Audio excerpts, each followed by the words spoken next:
Hey 21st century learners and educators, I'm Julie, a high school English teacher, and I'm joined today by Ashley, a kindergarten teacher who also values teaching digital literacy. Hey everyone, thanks for having me join you today, Julie. I'm looking forward to our conversation today on misinformation. Before we dive in, I just want to start by saying this could be a potentially politically charged topic, and we're going to try to look at the information as objectively as we possibly can to provide an informative and balanced podcast for you today. And we're trying to be aware of our own potential biases and potential selective perception. So let's get started. What's your take on misinformation, Ashley? So, when I think about misinformation and what it means to me personally, I turn to how Spies defines it in How Misinformation Spreads as being the spread of false information that is spread unintentionally. So, the most important part of that definition is the point that it is unintentional. And that really aligns with my definition of misinformation as well. And I think it's important to note that misinformation is different from disinformation, which Spies would define as that false information spread deliberately with that intention to harm a target population. So it's important to note for our listeners today that our main focus of this podcast is to dive deeper into how misinformation affects society, and not really to focus on disinformation, although it may come up sometimes in conversation. So to start, I think it would be interesting to dive into how society views misinformation. And AP News shared results on their poll in the article, Americans Agree Misinformation is a Problem, poll shows. And what they found is that only 2 in 10 Americans are very worried about spreading misinformation. So although we're seeing this epidemic of misinformation being spread about different topics, whether it be vaccine, climate change, or other partisan topics, it's alarming that only 2 in 10 people, or 20% of people, are concerned that they're spreading misinformation. So it might be not intentional that we're spreading this misinformation on social media, but we should be responsible enough or concerned enough to make sure that we're sharing accurate information. Yeah, I totally agree. I think it's definitely a pretty alarming statistic, but then I'm also thinking about it, and personally, I feel the problem with it is that since it's not intentional, people don't believe that they're even spreading the misinformation to begin with. I think it's become kind of second nature for a lot of people to find articles or share things that they see on the internet that maybe they feel others would find interesting, or even something that maybe agrees with their own personal views. And then they believe that this information that they're seeing is accurate because maybe it's coming from a source that they find is reputable, but then they don't do any kind of further research to make sure that the point or the information that they're spreading is true. So I think that the biggest problem is that it seems is that we have to kind of reflect more on the things that we're posting and do a better job at checking our sources or even reflecting on our own potential biases. But then relating to that, in that same article you brought up, I also found it interesting that they discussed how younger age adults, and they said kind of the age range 18 to 29, are the ones who are more worried about spreading misinformation, with 25% being very or extremely worried about it, compared to adults who are aged 60 and older. But those older adults are the ones that are more likely to spread an article from a false news website. And kind of relating that to my own personal experience. An example that happened to me was my uncle recently was sent a news article by one of his friends, and without even clicking it, he sent it to our family group chat just because he kind of read the article title and he immediately thought that it was something worth sharing with us all. And little did he know that if you clicked onto that article, you would see an explicit photo. My whole family was like, why would you send that? And everyone was like question marking him and everything. And he admitted to not even having clicked to read the article. That just proves how easy this information is spread, especially it seems in older adults, because people are not even looking into things the slightest bit deeper. This is an example. I don't know if you've heard of clickbait. The purpose of the article he sent was to attract someone's attention and get viewers to click on whatever the page was. In this case, it was just an explicit photo. And I've seen it all over, not just this example, but so many times. And clickbait is definitely kind of aiding in the spread of misinformation, in my opinion. And Ashley, I can absolutely relate to that because the article that you're talking about, I think I've received a similar article. However, the person that spread it to me was in a younger age range and knowingly spread it to me as a joke. So that kind of gets you wondering exactly how misinformation spreads. And it kind of has you questioning, is it spread because people don't realize what they're spreading, like in the case of your uncle? Or is it spread as an example of satire where the poster thinks that it's just a joke and assumes that people will take it as a joke and as satire, but in reality, others may take it as true because it supports their worldview.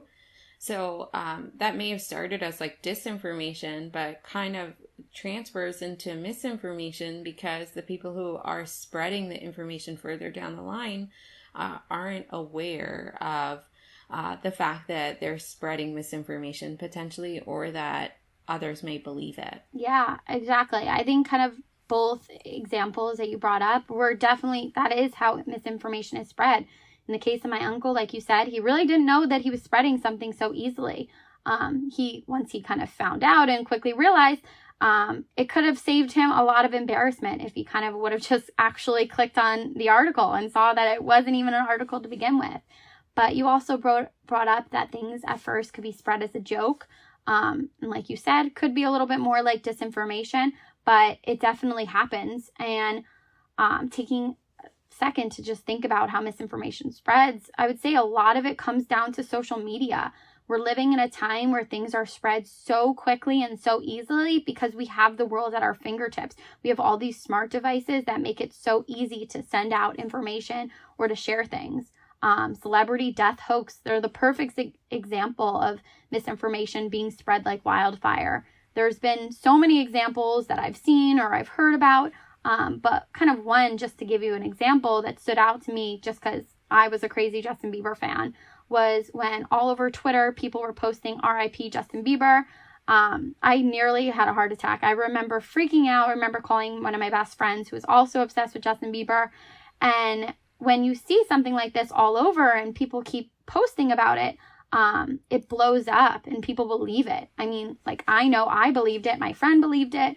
And it's like a wildfire. It just takes one person to drop this match, and the next thing you know, it spreads everywhere and gets to a point where there's no control unless that person actually posts something and it's like, oh, by the way, I'm not dead.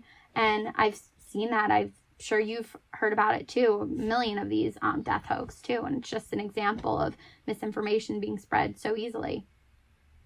And I certainly can think of a million examples as well of different information that's been spread that seems outrageous, and it requires us as like the viewer of this content to do a little bit further research before we go on to share potentially misinformation if it seems outrageous. So now that we covered some real world examples and instances of how misinformation spread, I think it's important for us to also consider the effects of misinformation on society.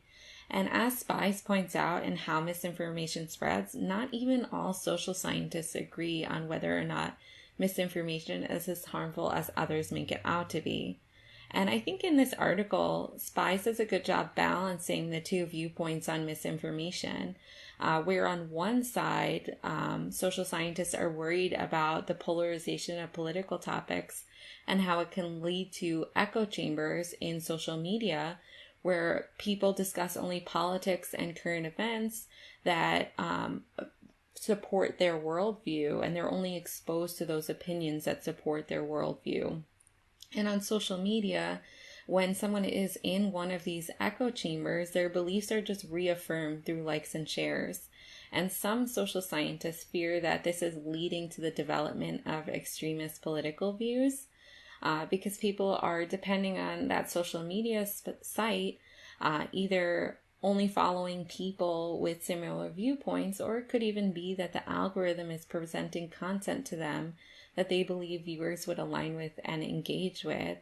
And because the more viewers are engaging with that content, the more vested interest the social media site has for keeping them on longer. So I think it's like a two-pronged issue, or like there are multiple sides to what is fueling the spread of misinformation. And there's kind of even a disconnect on whether or not people believe that it's a problem, even in just regular people and who were surveyed in that poll, and social scientists as well.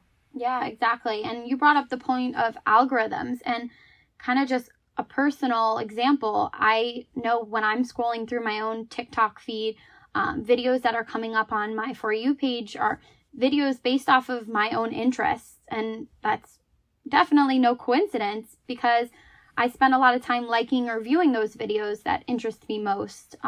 If I was seeing these videos pop up of things that I didn't care about, I definitely wouldn't spend as much time on the app. And the same thing for Instagram.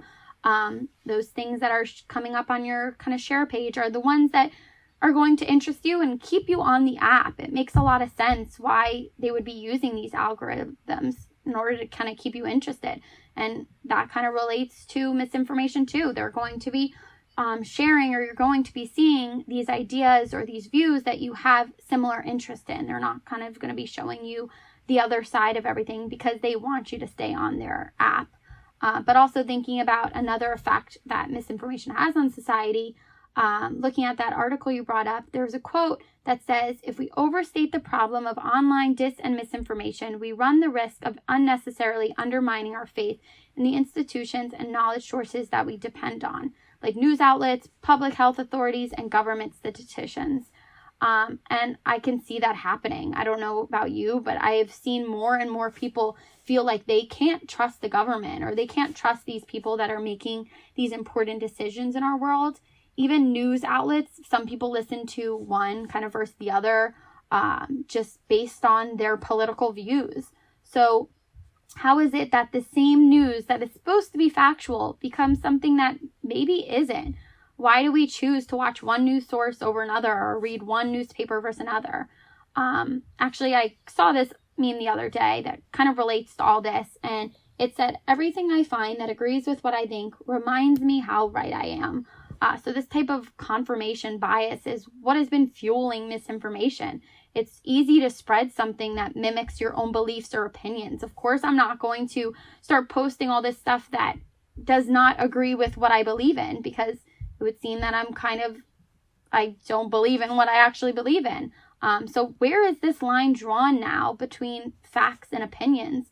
It almost seems to me that everyone feels like they are sharing facts. They're not considering that might not be the case at all. It has me questioning personally, like, what is a fact anymore? I'm seeing so many different people posting so many different things. How am I supposed to know what's real and what's not?